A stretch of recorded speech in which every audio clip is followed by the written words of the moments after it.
Assalamualaikum warahmatullahi wabarakatuh.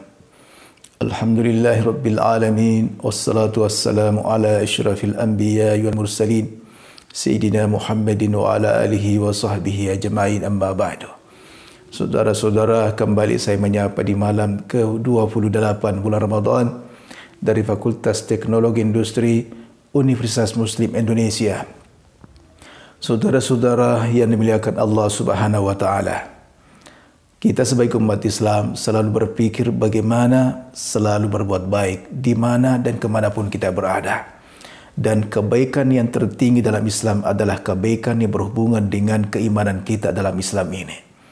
Allah Subhanahu wa taala berfirman, "Al-birra man amana billahi wal yawmil akhir wal malaikati wal kitabi wan nabiyyin." Kebaikan itu adalah orang yang beriman kepada Allah dan hari akhirat, beriman kepada para malaikat, beriman kepada kitab dan para nabi-nabi Allah Subhanahu wa taala yang diutus kepada kita. Ini adalah kebaikan tertinggi berhubungan dengan keimanan, dan juga ada kebaikan berhubungan dengan sifatnya sosial, berhubungan dengan manusia. Allah Subhanahu wa taala mengatakan dari lanjutan ayat itu, "Wa atal mala ala hubbihi." Memberikan harta dengan cinta, memberikan harta karena dia suka memberi. Ada juga yang menerjemahkan adalah orang yang suka memberi dari harta yang dia sukai. Ini berbeda tingkatannya. Yang pertama adalah orang yang suka memberi, selesai. Apakah harta yang disukai atau tidak disukai?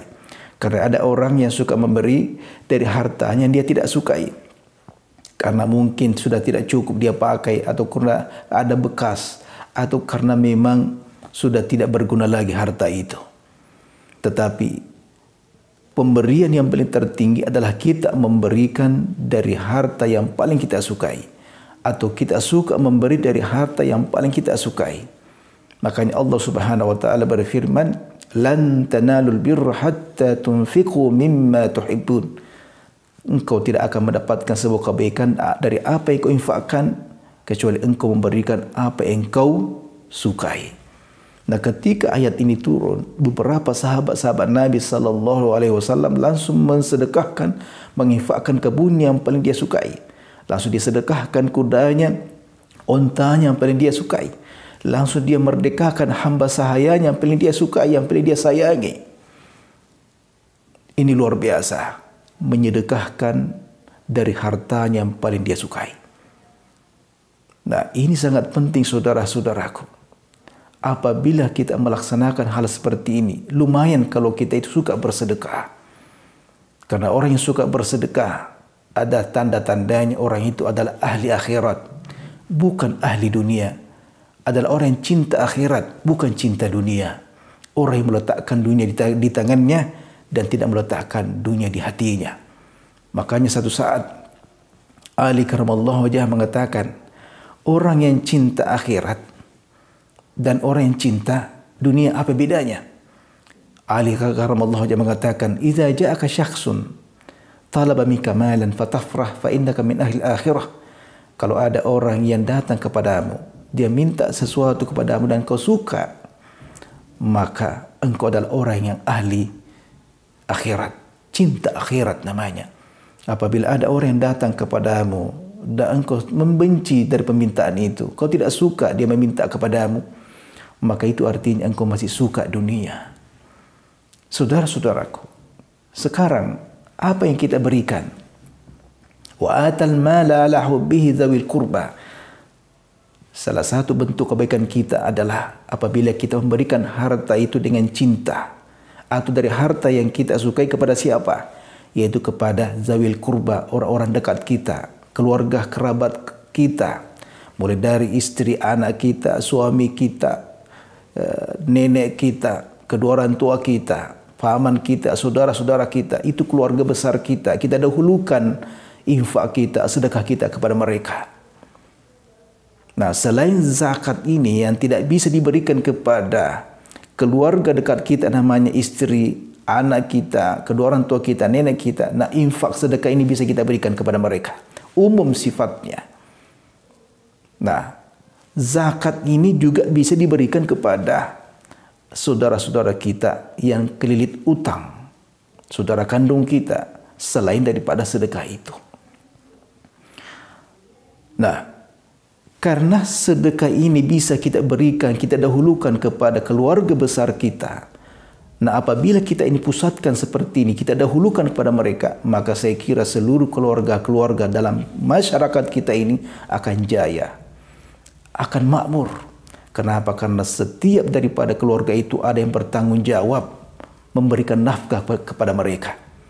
Makanya ketika kita sebagai kepala rumah tangga, ketika kita bekerja, maka niat kita adalah bagaimana saya hidup dan bagaimana keluarga dekat saya bisa hidup. Begitu cara atau niat kita ketika kita membanting tulang. Nah, kemudian selanjutnya kita disuruh untuk memberikan harta kita kepada wal yatama, anak yatim. Nah, anak yatim ini adalah orang yang kehilangan orang tuanya, bapaknya. Jadi siapa saja yang meninggal bapaknya itu anak yatim. Berbeda dengan binatang. Meninggal ibunya, itu anak yatim kalau binatang. Nah, karena tidak ada yang menafkahi dia, anak yatim ini, maka kita juga dahulukan mereka setelah keluarga kita. Bagaimana perasaan Anda atau ketika melihat seorang anak masih kecil, belum balik, belum bisa untuk bekerja, kehilangan kedua orang tuanya bahkan. Kemudian wal yatama wal masakin, dan orang-orang miskin. Nah, kita juga berikan harta kita kepada orang miskin. Al-miskin itu berasal dari kata as-sukun.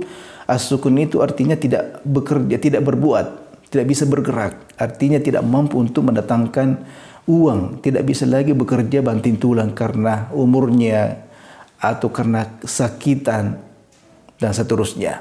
Nah, mereka itu berhak untuk kita berikan nafkah kita, sedekah kita kepada mereka selain daripada zakat itu.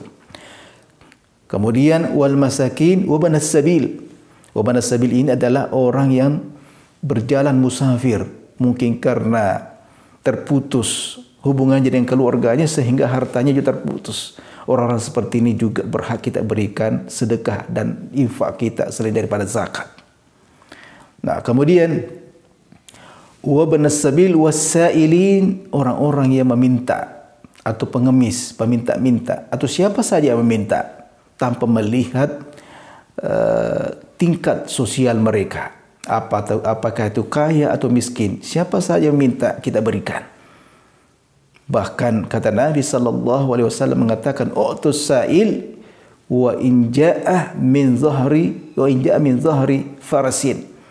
Berikanlah orang yang meminta sekalipun orang itu datang dengan kudanya atau berada di atas kudanya. Nah, sekarang ini berada di atas Mercedesnya, berada di atas mobilnya. Dia orang kaya tapi dia meminta. Kita berikan. Hebatnya Islam ini. Kenapa? Karena mungkin saja orang yang kita anggap kaya itu ada kekurangan yang tidak kita ketahui. Sehingga dia meminta pada hari itu.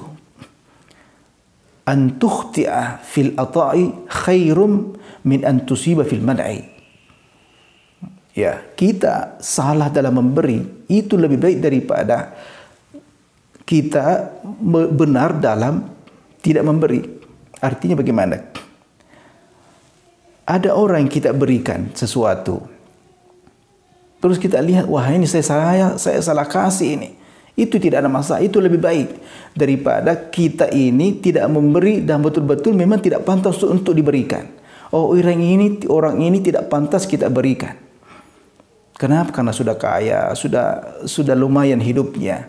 Betul. Jadi menurut ukuran kita tidak pantas untuk diberikan. Ini lebih rendah derajatnya daripada kita salah dalam memberi.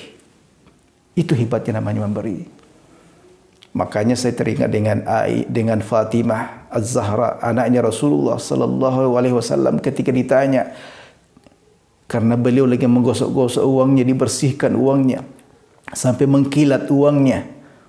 Ditanya, ada riwayat mengatakan Ali yang bertanya, ada mengatakan Rasulullah yang bertanya kepadanya, kenapa kamu gosok-gosok uangmu sampai mengkilat? Dia mengatakan, saya ingin bersedekahkan uang saya ini. Terus, kenapa kau tidak berikan saja langsung seperti itu, tanpa kau menggosok-gosoknya? Fatimah mengatakan, Inna sadaqataka fi yadillah qablan taqa fi yadil fuqara. sedekah itu jatuh di tangan Allah sebelum jatuh di tangannya orang miskin. Jadi pada saat ada orang yang meminta, lihatlah Allah di sampingnya. Subhanallah. Semoga ada manfaatnya. Wassalamualaikum warahmatullahi wabarakatuh.